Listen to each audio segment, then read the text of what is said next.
สวัสดีครับ สวัสดีครัสวัสดีครับบยินดีต้อนรับกลับเข้ามาสู่พวกเราชาแนลแฟนบอยจ้ากับคลิปรีแคปเบิร์นเอาท์ซินโดรมภาวะ รักคนหมดไฟรักเหรอ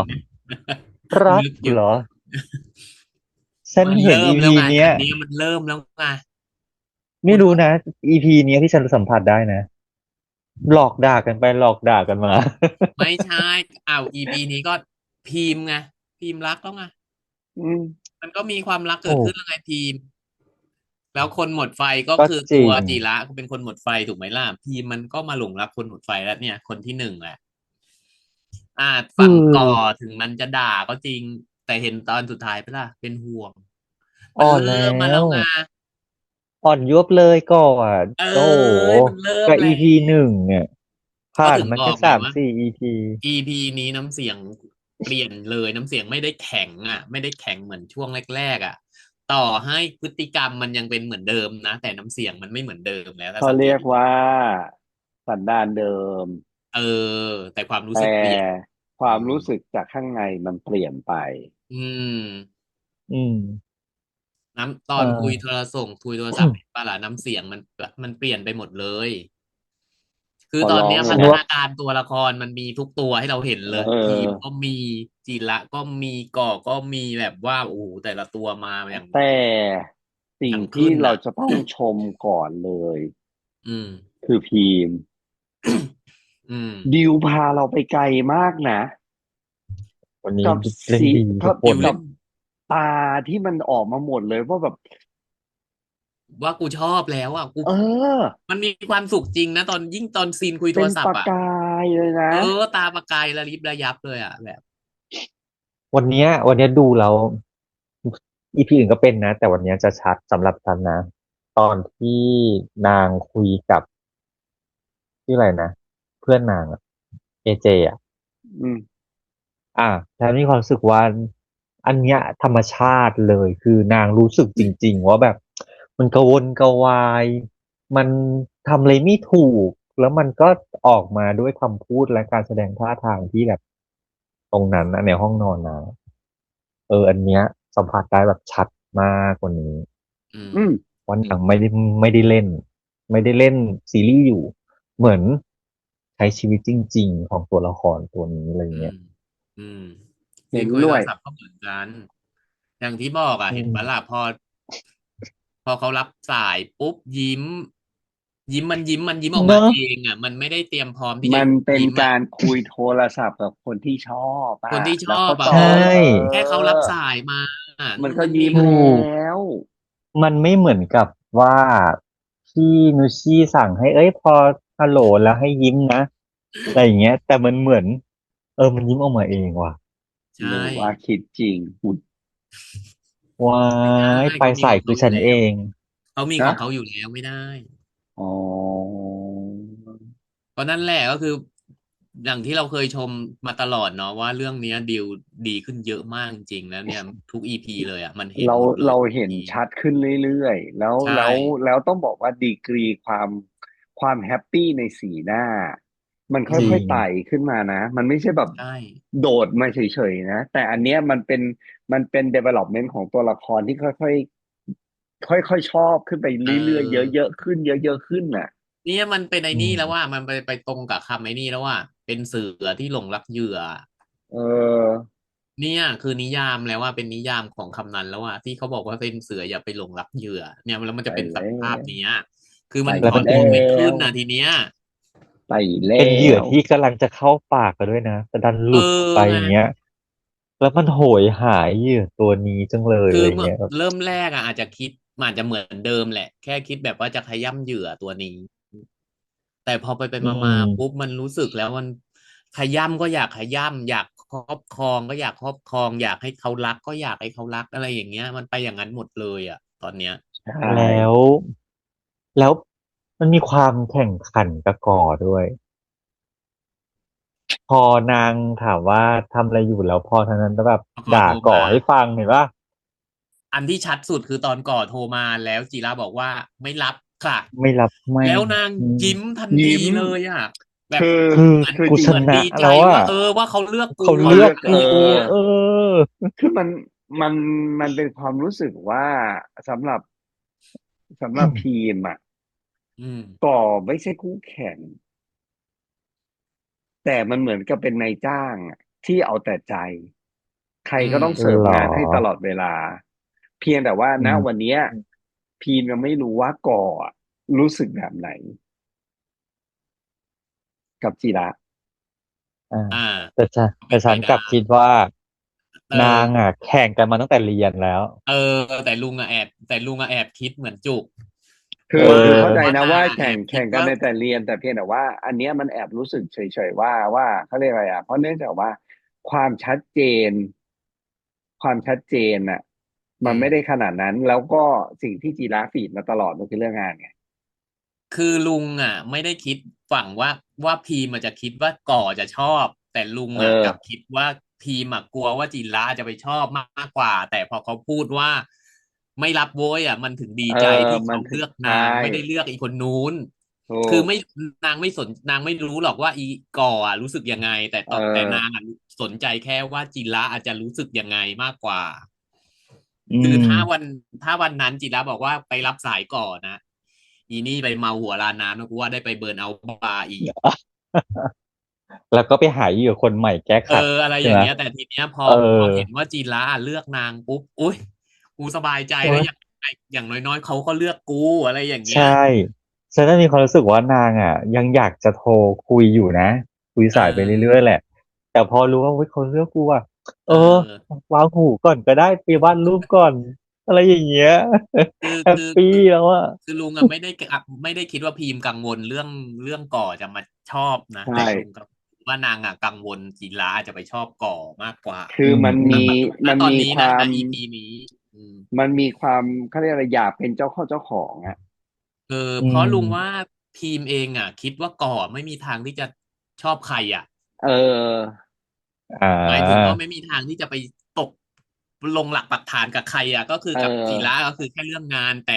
ต่นางอะกลัวจิระมากกว่า จิระจะ หล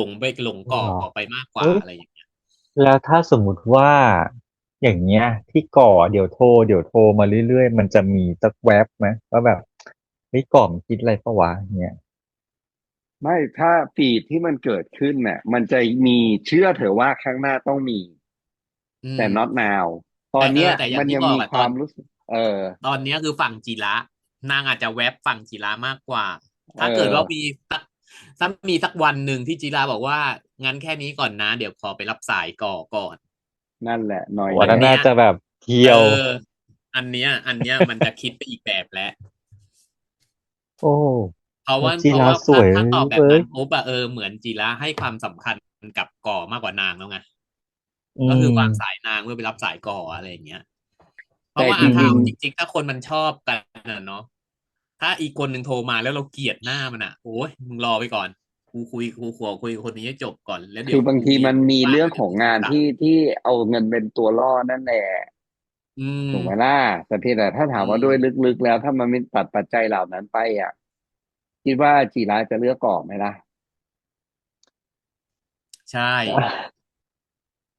อนาคต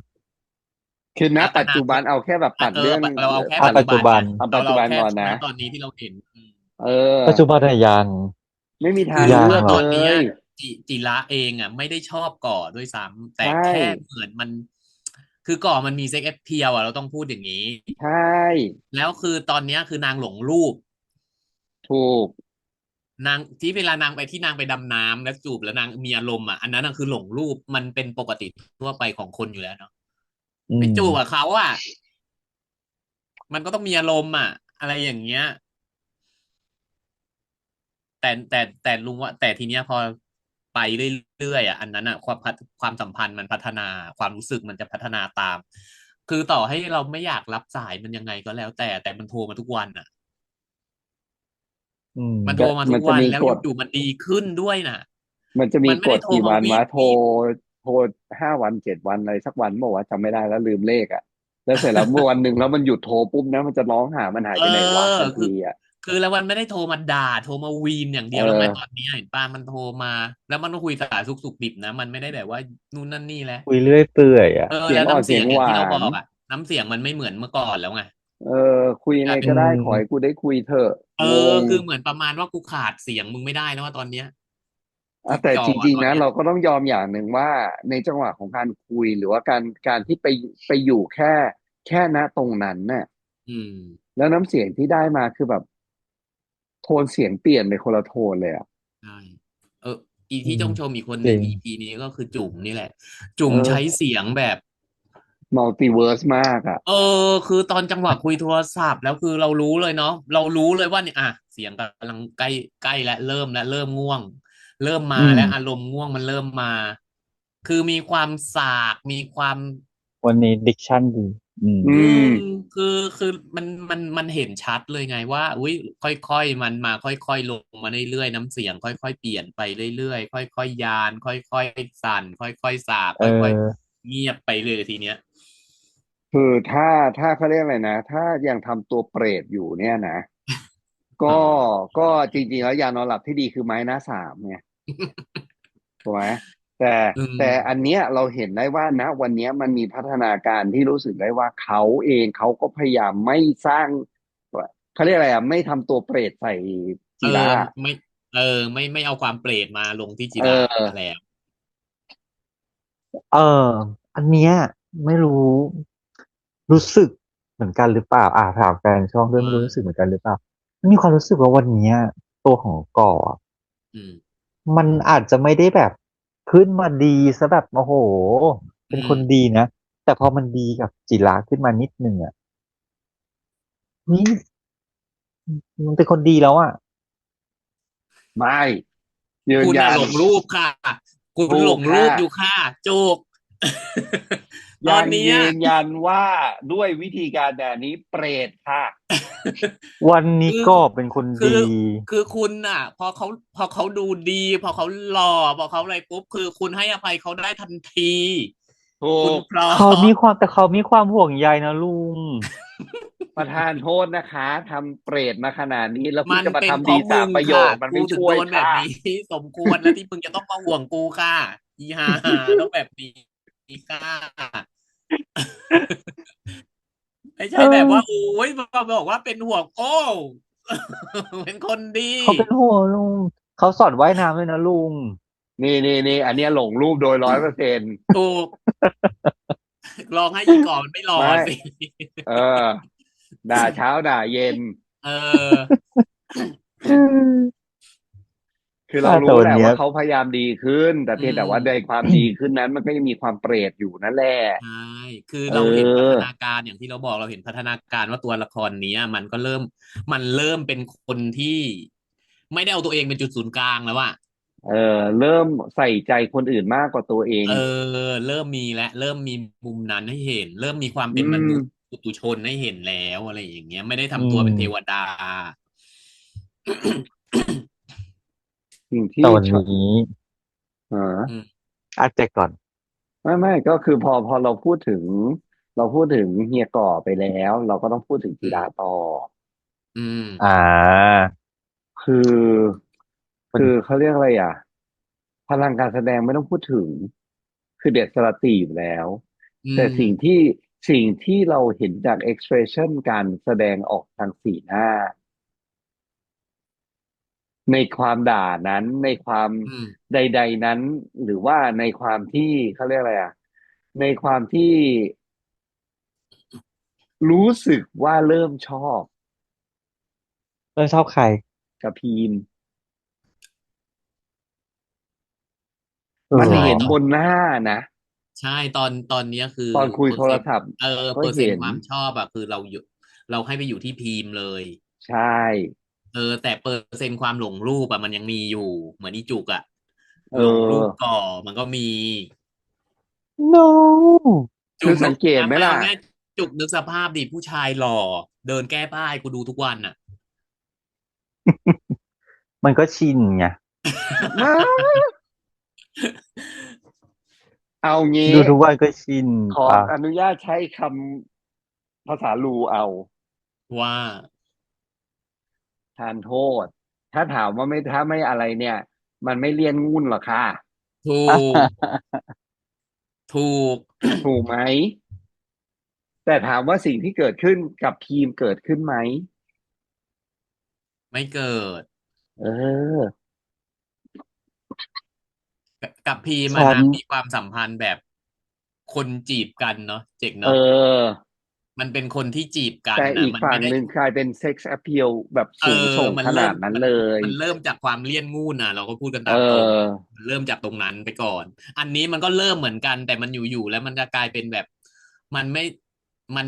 ไม่ใช่แล้วว่ามันเริ่มอืมาเป็นความมชอบอ่ะมันเริ่มชอบกันแล้ว no ฉันขออัญเชิญองค์แม่เอมมี่มึงก็แอบแอเนาะไม่มีผัวเลยนะผัวในชีวิตจริงแล้วก็ผัวทางธุรกิจชอเอบมากเลยออ่ะชอบคำนี้ ฉีระอ่ะฉันว่าลึกๆนางชอบก่อคือเอาจริงลุงว่าตอนเนี้ยนางยังไม่ได้ชอบอืมลุงว่ายังไงนางก็ไม่ได้ชอบเอาจริงๆจุกเป็นจุกกับจุกชอบเหรอคนเปรตขนาดนั้นน่ะเออทีมชนะเอาอยู่แล้แค่นิสัยวมันก่อนความเปรตอ่ะคือถ้าเทียบกันนะตอนเนี้ยพีมอะคาลิสมาเยอะมากอืมใช่แต่ก่อมันมีความแบบก็บอกไม่แล้วไงรู้ว่าสิชวนเลี่ยนงุ่นไงเราถูกก็ถึงบอกเไงว่ามันมีความออเซ็กเพียวมันมีความรูปเที่มันออหลอกล่อเราอยู่คือเอเอาอง่ายๆยกตัวอย่างถ้าสมมุติว่าจุกเป็นจิระแล้วจุกไม่ได้เดือดร้อนเรื่องเงินน่ะ จะเข้าหาไหมอีก่อมันจะมาได้เจอกูเหรอกูไม่มีทางที่จะไม่ได้มาเจอหน้ากูนึกออกปะหรอเออก็นะวันนี้ ก็ drive แรก็ใช่กที่มันเกิดขึ้นระหว่างจีระกับก่อคือเงินไง ถูก ก็ใช่เออเพราะฉะนั้นน่ะมันเป็นเพียวบิสเนสณวันนี้อยู่อืมมันเป็นเพียวบิสเนสอยู่กับอีกข้างหนึ่งคือการเฟ i ร์ติ้งใส่กัน เอออืมเออแล้ววันเพนี้อีกซีราะฉะนั้นเนี่ยนหนึ่งที่ลุงชอบอีที่ลุงเห็นเนาะอีซีอืมนที่ไปที่อะไรนะเหมือนนิทรรศการอะไรสักอย่างที่จัดดอกไม้อะอ่ที่อ่าาที่เอมมี่ไปทำงานอะแล้วมันมีการใช้ดอกไม้ที่สังเกตไหมที่จีร่าหันไปมองดอกไม้ดอกหนึ่งที่ลุงบอกเอว่านี่มันอดอกดอกอะไรวะ ดองดึงนี่ว่าอะไรอย่างเงี้ยใช่เออีดอกไม้อที่มันกลีบมันหยิกอ่ะเออแล้วขณะนั้นน่ะคือเมื่อกี้แอบไปลองเสิร์ชความหมายมันมาดูเว้ยมันหมายถึงความสวยงามที่ยั่วยวนอืมแต่อืมีพิษร้ามยแรงมากอะไรอย่างเงี้ยแฝงไปด้วยพิษร้ายแรงคือลุงว่าไอ้เว็บนั้นนะที่จีราไปมองอ่ะจีรานึกถึงไอ้นี่นะนึกถึงก่อนะใช่พอเห็นดอกจังไม้หวะนั้น ปุ๊บนึกถึงก่อยั่วยวนเพราะมันคือรูปที่วาดไงเออรูปแรกมันคือดอกไม้ที่วาดที่อยู่ในรูปที่มันวาดที่นางวาดรูปก่อออกมา เออยั่วยวนแต่คนเปรตอย่างเงี้ยเหรอ เออถูคือมันกคือดอกดองดึงอะมันสวยก็จริงนะแต่ถ้าไปกินเหมือนผมว่าเข้าปากมันอะไรเข้าปากไปอย่างเงี้ยมันมีพิษนะมันทำให้ถึงตายได้อย่างเงี้ยคือเขาก็ช่างสอดแทรกเข้ามานะว่าอุ้ยดอกไม้มันสวยอืมแต่มันอืไม่ได้มหมายถึงว่ามันสวยแล้วมันไม่อันตสวยแล้วรายอ่ะมันจะดีเออเลิศแต่สำหรับฉันนะฉันชอบฉากตอนว่ายน้อืมอืมำตอนที่สอนว่ายน้ำอันเนี้ยน้องกันเล่นขาดมากไม่รู้ว่าน้องการส่วนตัวว่ายน้ำเป็นหรือเปล่านะแต่เดาว่าเป็นไว้ก่อน ไม่รู้แต่ว่าน้องกันอะเหาะได้ว่าตอนเป็นโกมินอะเหาะได้ว่ายน้ำเป็นไหมไม่รู้ ไม่รู้แต่ว่าคิดว่าน่าจะว่ายเป็นแต่สำหรับฉันที่ว่ายไม่เป็นน่ะเฮ้ยนี่คืออาการของคนที่ว่ายน้ำไม่เป็นจริงๆคือการที่คนว่ายน้ำไม่เป็นอ่ะมันจะมีความกลัวที่จะเอาหัวไปอยู่ใต้น้เออเออเออำเพราะมันเข้าใจหนึ่งมันไม่รู้ว่าจะหายใจยังไงด้วยหนึ่งแต่ยิ่งกว่านั้นน่ะคือเราอ่ะไม่รู้จะควบคุมมันยังไงเรากลัวมันขึ้นมาไม่ได้แค่ลงไปแป๊บเดียวมันจะตะเกียกตะกายขึ้นมาแบบนี้เลย อืคือน้องมกันเล่นเหมือนมากเฮ้ยแล้วนึกถึงตัวเองเวลาที่เราลงน้ำอ่ะก็คือถ้าต้องการว่ายน้ำเป็นคนว่ายน้ำเป็นมันก็คือพลังทางการแสดงอย่างที่เราเคยชมนั่นจริงแหละก็คือน้องกันน่ะเล่นเหมือนไม่เล่นอย่างที่เราบอกอ่ะอืม เหมือนเขาสวมเป็นตัวนั้นไม่ว่ามันเขาจะเล่นคือความแพเป็นตัวไหนอ่ะนิคไงเออเพราะว่าคนที่มันมันคือความแพกลัวน้นิคำมันก็คือกลัวไม่กล้าคือมันเล่นกลัวการถูกไหมล่ะที่ น้ำจะเข้าจมูกมันไม่รู้หรอกว่าการหายใจมันต้องหายใจทางใช่ปากหรือจมูกหรืออะไรมันรู้แค่ว่าลงใต้น้ำอะกูจะต้องกั้นหายใจ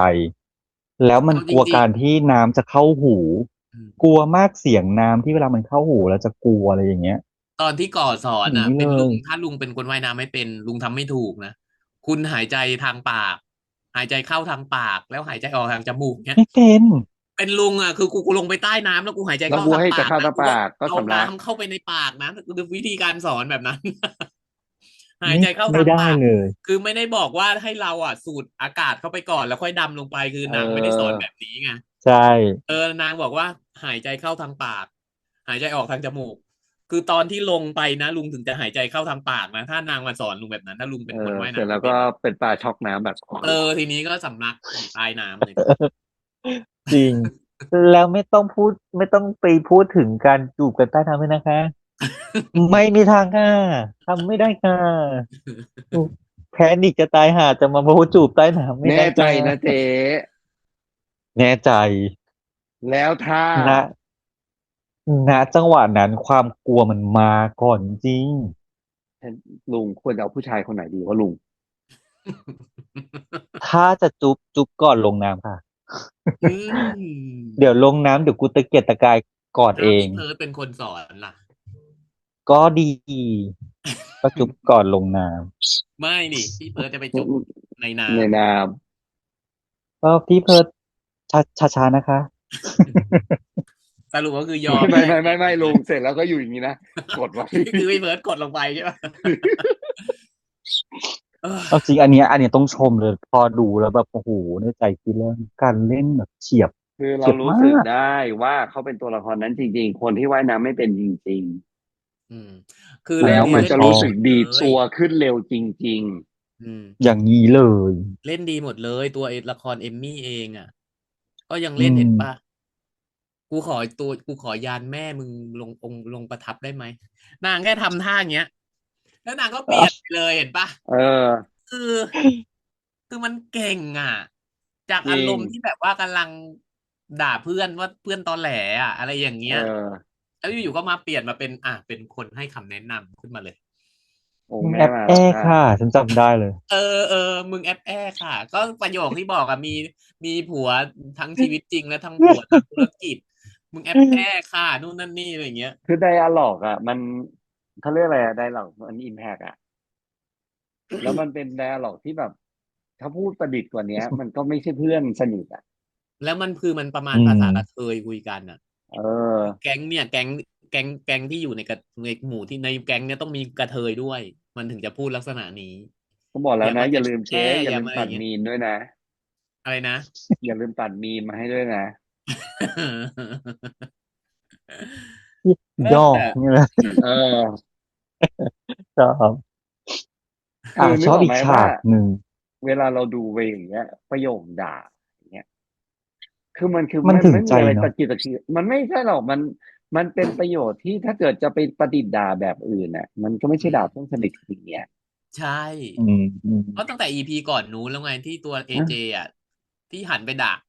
อย่างเงี้ยเห็นเอปะออันนั้นมันก็คือใช่เอาจริงๆมันต้องเบอร์นั้นแหละผู้ชายเอมันโมโหอมันโมโหแล้วเอมันไม่มาอนั่งด่าแบบโอ้โหประดิษฐ์คำมันไม่ใช่ไงมันต้องแบบนั้นแหละคือเผู้ชายออจริงๆมันมาแบบเบอร์นั้นอืมก็เลยต้องแบบว่าต้องชมจริงชอบอีกฉากหนึ่งคือฉากตอนที่ปาฉี่อ๋อๆอืมแต่โอ้อันนั้นคือรู้สึกว่าเอเจกินน้ำเยอะนะเพราะว่าใสมาก ได้ถุงใหญ่อยู่นะ มันใสมากด้วยตอนที่กระจายออไม่กมา ก็เดินกินค็อกเทลอะไรอย่างนี้อย่างเงี้อ๋ยอไม่ตอนแรกกลัวว่าจะเป็นขี้ด้วยซ้เำกลัวว่าออไม่เพราะตอนแรกคิดว่าขี้จริงๆนะปลาเออขี้เลยนะคือไม่ปลาฉี่คือมาถ้าเบอร์ขี้เข้ามานี่คือโอ้โหอืมแต่อันเนี้ยมันเป็นฉากที่โอ้ถ้าเป็นเราก็คือจีรามันก็จะมีแบบงงก่อนแบบแรกงงทำอะไรไม่ถูกโกรธก็โกรธแต่นางควบคุมสถานการณ์เก่งนะควอันนี้บคุมได้คือต้องชควบมอีคุมอารกรอบหนึ่งมณ์ดีคือพอโดจริงนปามาแล้วก็คือนางไม่โบกเวกไม่โวยวาย ตอนอยู่บนเวทีนางก็ไม่แสดงอาการแบบไม่ ว่าแพนิคตระหนกอะไรอย่าใช่ งเงี้ย บางคนลงมาจากเวทีโวยวายพนักงานด้วยนะ แต่นี่คือไม่ คือออกมาแล้วก็คือไม่เป็นไรไม่เป็นไร น่าจะเป็นฉี่น่าจะเป็นฉี่ครับแล้วหาน้ำมาล้างตัวเองด้วยซ้ำไม่ได้ไปร้องขอให้พนักงานทีมงานอะไรช่วยเลยอ่ะแต่กลับไปวินก่อนนะ เออ มันสมควรคือเออคือมันจริงมันจริงจริงมันคือภาพที่ต้องวาง ซึ่งเขาทำหน้าที่ตามงานได้ดีจริงๆไงเออแล้วหลังจากพอจบงานนะตรงนั้นแล้วค่อยมาแดกหัวกับอีกคนจ้างเอาอีกทีหนึ่งดีๆนะอีรางวัลนั้นน่ะอาจจะไม่ได้ยื่นตรงนั้นด้วยซ้ำกูว่าปามันตั้งแต่นู่นแล้วถ้าเป็นพวกเราอ่ะเชื่อสิฟิวเดี๋ยวโดนเลดออเดี๋ยวโดนลดแล้วก็โดนปรับไงไม่ได้ เดี๋ยวก่อเฟี้ยงมาหัมาให้กตังค์กูยังใส่หน้าแม่งเลยไม่สนใจอะไรเแล้วตอนนั้นอ่ะ ออยิ่งคือก่ออารมณ์โมโหลักรถด้วยไม่ได้ ได้ถ้าอารมณ์โมโหไม่เหลือหรถูอกกโดนเปิดเบอร์นั้นโดนปาเยี่ยวใส่ต่อหน้าทารกำนันน่ะแล้วนักเอข่าวเต็มออ่ะเพราะฉะนั้นเนี่ยไม่รอดแน่นอนรถมึงพังอ่ะตอนนี้อย่างที่เราพูดกันเนาะว่าตัวก่อเองอ่ะนางยังไม่รู้ว่าจิระกับพีมมารู้จักกันแต่ว่าอีกสองคนน่ะรู้ว่าพีมรู้จักกับก่ออ่าเออถูกซึ่งไม่รู้ว่าเมื่อไหร่อีเรื่องเนี้ยมันจะแดงขึ้นมาไงว่านางสองคนรู้จักกันอืมแล้วรู้จักกันมานานด้วยไม่ใช่เพิ่งรู้จักถ้าก็ไม่ก่อรู้เป็นดราเราม่าไงรู้สึกยังไงก็ไม่เอเป็นดจะเป็นราม่ายังไงไงจ๊ะไม่รู้ โดนแน่เกรียมเลย โดนแน่คือก่อหึงพีมงี้เหรอ อุ้ยอย่าพูดสิลุงกำลังคิดถึงฉากนั้นอยู่ที่เคมีของความสูงฉันยังเขินอยู่นะ อ๋อในห้องอ่ะเหรอที่เดินมาคุยกันแล้วที่เราทักว่าโอ้โหจุ๋มตัวเล็กไปเลยอ่ะนะใช่ไหมเขินความเออแต่อันสูงนะนั้นจริงคืออันนั้นมันเป็นพอส่วนสูชั่นคืงเอ้ยอกำลังคู่รักเกาหลีเลยนะเอาถูดีกส่วนสูงกำลังดีอันนั้น ๆเอ จริงอๆแต่คือคนหนึ่งขอบสูงคนหนึ่งอยู่ถึงไหล่เอออะไรขออย่างเงี้ย พายเรือผีหน่อย เราจะมีเรือผีทุกเรื่องไม่ได้ เดี๋ยเวเดี๋ยวออเจ้าตัวเขาก็มาบ่นหรอกนะจะใช้ผมเรือผีอะไรอีกไปเป็นโพหรือซ้ายโพขวาเหรอหรือจะเรือผีกระชาล่ะเอ้ยเธอทานโทเป็นแค่ผีษนะคะค่ะจูก ทานโทษนะคะอะไรคะเธอเป็นแค่ผีค่ะไม่ต้องมีเรือค่ะจุกได้หมดได้หมดถอยได้โอเคทุกคน เออรอดูอีพีหน้า ไปรอดูกันไปเนอะ ทีหน้าประมาณนี้สำหรับ EP 4นะครับว่ามันเป็นอะไรยังไงเนอะเราก็เมาท์มอยกันมาทุกคนล่ะเห็นอะไรยังไงบ้างชอบฉากไหนอยากชมการแสดงใครยังไงแบบไหนเอมาเล่าให้หรือเราฟังพี่มีอะไรค่ะพี่ไม่เห็นพูดถึงฉากนี้เลยค่ะหรือไปพี่เห็นเห็นไหมเขาเรียกอะไรคะว่า นะหินอะไรอยู่ตรงไหนอะไรอย่างเงี้ยที่เราพี่ไม่เห็นเห็นไหมคะว่าคุณก่อตอนที่พีมาที่ห้องคุณก่อใส่กางเกงในหรือเปล่าคะอะไรอะไรเออแบบนี้แต่เนาะก็มาลุงแอบไม่เห็นไงเล่าเพราะว่าให้ฟังปกติแล้วมันอะสั้นนะทุก็กทีเขาใส่ใส่เป็นกางเกงในบรีฟไงมันสั้นแบบมีขาแบบบ็อกเซอร์อะเออเออแต่อันนั้นคือมันมองไม่เห็นเลยเพราะปกติเวลาเดินอ่ะนางเราจะเห็นไงว่านางเใส่อยู่ ออถ้าเกิเนาะดแบบนั้นน่ะแสดงว่านางสองคนนี่คือสก็นิทกันชิบมันสนิทกันจริงอะหายเลยนะเออเนาะก็ประมาณนี้แล้วก็มาเมามอยฝากคอมเมนต์ใต้คลิปหรือใน X หรือในช่องทางไหนก็ถูกฝากแท็กหรือเรียกเราด้วยนะจ๊ะใช่เลยแล้วเราจะไปตามอ่านเนาะครับโอเคแล้วก็กับพวกเราชนะไปบอยอาจารย์ EP นี้ EP 4รีแคปจบแล้วจ้าแล้วก็ตามไปดูคลิปถัดไปเนาะจะมีอะไรมาบ้างนะครับแล้วก็ใครมาบ้างแต่คลิปนี้พวกเราไปแล้วนะครับสวัสดีครับสวัสดีสครัวัสดีครับบอ่าบายบาย